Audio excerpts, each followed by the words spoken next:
여러분 안녕하세요. 오늘 아침에도 우리 로마서 말씀을 함께 보겠습니다. 로마서 2장 11절로 16절입니다. 이는 하나님께서 외모로 사람을 취하지 아니하심이라.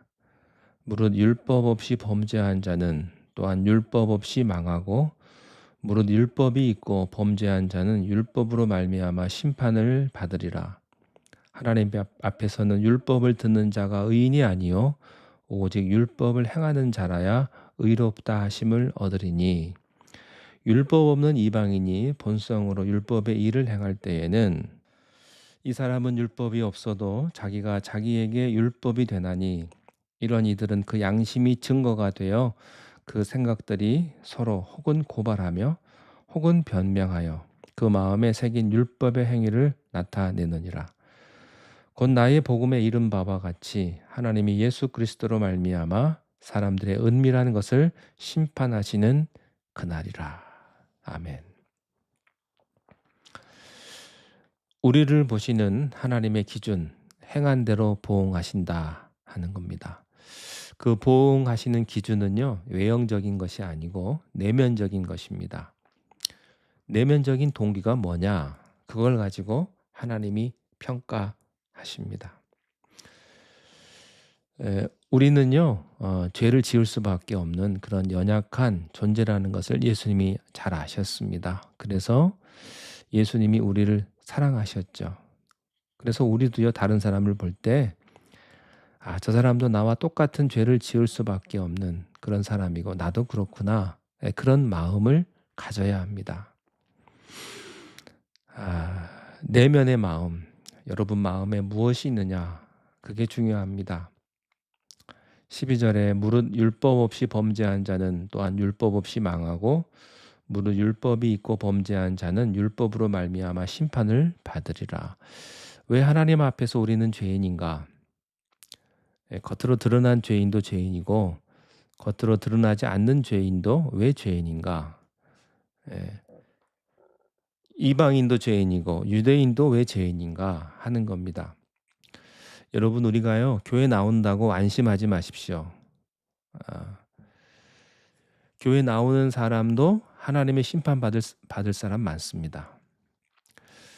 내가 교회 나왔다는 것이 중요하지 않습니다. 예수 믿었느냐가 중요합니다. 구원 받았느냐가 중요해요. 속 사람이 변했느냐가 중요합니다. 교회를 오랫동안 들락날락 해봐야 무슨 의미가 있겠어요. 껍데기만 왔다 갔다 하는 것이죠. 그게 중요하지가 않습니다. 내 속이 뭐냐? 그게 중요한 거죠. 율법이 없는 사람은 율법이 없이 망할 것이다. 율법 없는 사람은 누굴까요? 이방인이죠. 그 죄라는 게 뭐냐면요, 율법이 없으면 죄가 안 돼요. 살인이 왜 죄일까요? 살인하지 말라는 말이 있기 때문에 죄가 되는 겁니다. 동물들은요, 뭘 이렇게 살인해도 죽여도요, 누가 뭐라 하지 않아요. 호랑이가 토끼를 잡아먹어도 아무 소리 안 씁니다. 자기들끼리 막 잡아먹고 싸우고 막 죽이고 그래도요, 그렇다고 죄로 취급하지 않습니다. 동물들은 그래요. 그러나 인간은 다릅니다. 여러분, 이 동물의 자연 세계는요, 강자가 이기는 이 적자 생존, 약육 강식이 원칙이에요. 이들에게는 영혼이 없죠. 그래서 힘이 센 쪽이 이기는 비정한 세계입니다. 그런데 이런 동물의 비정한 세계를 인간의 세계로 사람들이 가지고 온 거죠. 돈이 있는 게 선이고 권력이 있는 게 선이고 지식이 있는 게 선이 됐어요. 돈 없으면 죄인이고 유전무죄, 무전유죄. 그래서 세상은 돈 있는 사람이 행복한 사회가 됐습니다. 동물의 세계는 비정한 겁니다. 힘이 지배하는. 그런데요, 인간의 세계는 그런 게 아니죠. 자, 그러면 율법이 없을 때는 어떻게 했느냐? 하나님이 양심을 주었어요. 왜 사람들 그런 질문하지 않습니까? 예수님이 오기 전에, 기독교가 전파되기 전에 사람들은 어떻게 구원받느냐? 다 그럼 지옥 가느냐? 율법이 없을 때는요, 하나님이 양심을 주셨다는 거죠. 죄는 잘못된 것이라고 율법이 말하지 않을 때라도 동물은 그렇지 않은데 사람은요, 누군가를 자기가 괴롭히고 사람을 죽이면요, 가슴이 그냥 콩당콩당 뛰어요. 초조하고 불안해요. 누가 아무 말 안 했어도 자기가 잘못했다는 거 알아요. 예. 동물이요, 잡아먹고 불안해합니까? 동물은 안 그렇죠. 사람이 다른 사람을 그렇게 못살게 굴고 핍박하고 그렇게 음모를 꾸미고 나면요, 이 양심이 있는 겁니다. 그래서 양심이 법이 되는 거예요. 하나님이 양심을 주었습니다. 자기가 자기에게 율법이 되었다고 했습니다. 율법 없는 이방인은 본능대로 살지만 자기가 자기에게 율법이 되고 증거가 되어서 잘못을 저지르면 죄책감에 빠지죠. 그게 인간입니다.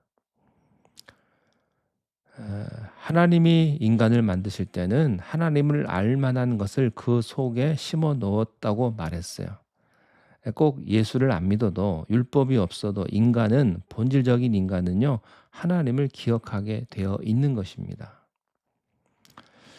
14절 15절에 율법 없는 이방인이 본성으로 율법의 일을 행할 때에는 이 사람은 율법이 없어도 자기가 자기에게 율법이 되나니 이런 이들은 그 양심이 증거가 되어 그 생각들이 서로 혹은 고발하며 혹은 변명하여 그 마음에 새긴 율법의 행위를 나타내느니라. 율법 없는 이방인은 어떻게 삽니까? 본성대로 살아요. 본성대로. 본능대로 사는 겁니다. 그렇지만 누가 누구에게 율법이 될까요? 자기가 자기에게 율법이 됩니다. 동물에게는 그게 없어요. 본능밖에 없죠. 그래서요, 개나 소나 돼지는 죽으면 내세가 없는 겁니다. 불교는 자꾸 있다고 그래요. 뭐 사람이 돼지도 되고 개도 되고 그 개가 사람도 되고 그렇지 않습니다. 죽으면 끝나는 거죠, 동물은. 그래서 여러분, 돼지고기, 소고기 갈등 없이 드시기를 바랍니다. 그건 하나의 물질이니까. 인간을 위해 주신 하나님의 창조물이기 때문에 갈등이 없어요. 동물에게 무슨 윤리를 적용합니까? 동물에게 무슨 도덕을 적용해요? 안 하지요. 자기들끼리 뭐 어떻게 하든 치고받든 그것 가지고 문제 삼지 않아요. 그러나 인간은 하나님의 형상대로 하나님의 모습대로 지음받은 영적인 존재이기 때문에 인간의 죽음은 죽음으로 끝나는 게 아니라 내세가 있기 때문에 영원히 우리가 하늘나라로 갈 것이냐 지옥으로 갈 것이냐가 남아 있는 것입니다. 자기가 자기에게 율법이 되고 또 양심이 뭐가 됩니까? 증거가 됩니다. 따라서 생각들이 서로 고발하기도 하고 변명하기도 합니다. 그 마음에 새긴 율법의 행위를 나타내신다. 여러분, 율법을 가진 자들을 가리켜서 누구라고 가리킬까요? 하나님의 선택받은 유대인들이라고 말합니다. 또 오늘 모든 그리스도인들을 가리켜 말합니다. 그러면 율법이 있는 사람은 괜찮으냐? 아니라는 거죠. 율법을 가진 사람은 율법이 있기 때문에 망한다는 거예요. 13절에 하나님 앞에서는 율법을 듣는 자가 의인이 아니요 오직 율법을 행하는 자라야 의롭다 하심을 얻으리니. 왜 그렇습니까? 하나님 앞에서는 율법을 듣는 자가 의인이 아니고요. 율법을 행하는 자가 의인이라고 말씀하셨어요. 오늘 하나님 말씀 들었다고 안심하지 마십시오. 여러분, 하나님 믿습니까? 다 믿으시죠. 그러나 하나님 믿는다고 안심하지 마세요. 마귀도 믿고 떠드느니라 그랬어요. 인정한다고 다 되는 게 아닙니다. 설교 들었다고 안심하지 마십시오. 듣는 자가 아니고요. 뭐 하는 자입니까? 행하는 자예요.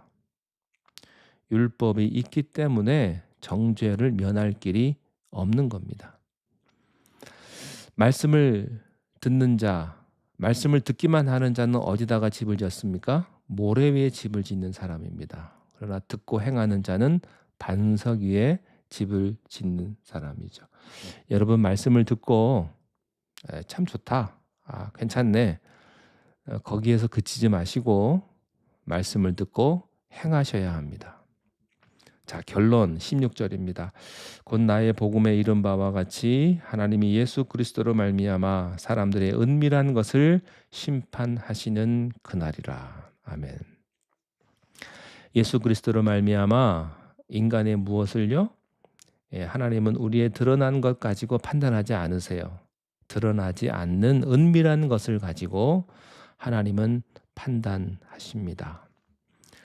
내가 착하다고 생각하시는 분들, 평소에 나는 의롭고 정직하게 살아왔다고 생각하시는 분들, 어쩌면 이런 분들이 위기의 인간일지도 모르겠습니다.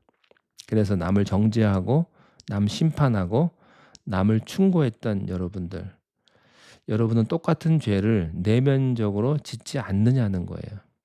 여러분 괜찮습니까? 여러분은 깨끗합니까? 여러분은 남 함부로 그렇게 욕하고 비판해도 괜찮나요? 성경은 다 놓고 말합니다. No, 아니다. 똑같은 죄를 너도 범하고 있다는 겁니다. 우리 모두가 예수님을 바라볼 수 있게 되기를 바랍니다. 죄 지은 자도 예수님을 바라보고 죄를 겉으로 짓지 않더라도 우리가 예수님을 바라보아야 합니다.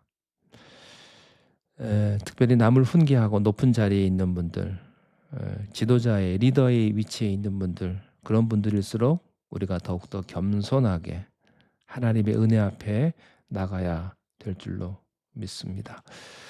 기도하겠습니다. 하나님께서는 우리의 은밀한 것, 보이지 않는 내면의 것을 가지고 우리를 판단하시는 줄로 믿습니다.